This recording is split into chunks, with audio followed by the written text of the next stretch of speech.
walikuwa wanaturingia ati nobody can stop reggae. Reggae imekwama, haijakwama. Imefika mwisho, haijafika. And we want to tell our friends, the handshake brothers and the BBI fraud they visited on the people of Kenya. Now that it is confirmed by the Supreme Court that the BBI and all the shenanigans around it were matters that were unconstitutional, illegal, null and void.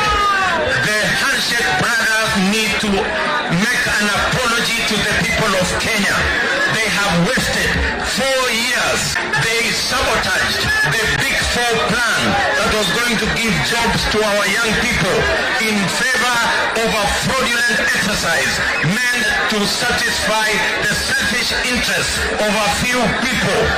Now that the court has made a determination that the BBI process was illegal, unconstitutional, null and void, now we want to tell them the least we expect from the promoters of the BBI nonsense is for them to own up and apologize to the people of Kenya that they wasted our 4 precious years. They sabotaged the Big Four plan and they have spent billions of public resources on a process, on a project that is illegal, unconstitutional. They need to apologize to the people of Kenya. Watu wa Lamu tunakubaliana?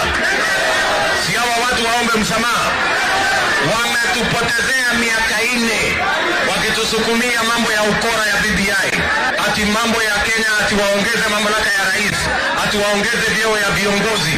Lakini mahakama leo imesema ile story ya BBI ilikuwa ni ukora mtupu, ilikuwa ni utapeli mtupu, na imesema hiyo mambo yote ni ukora na ni kinyume ya katiba na sheria za Kenya.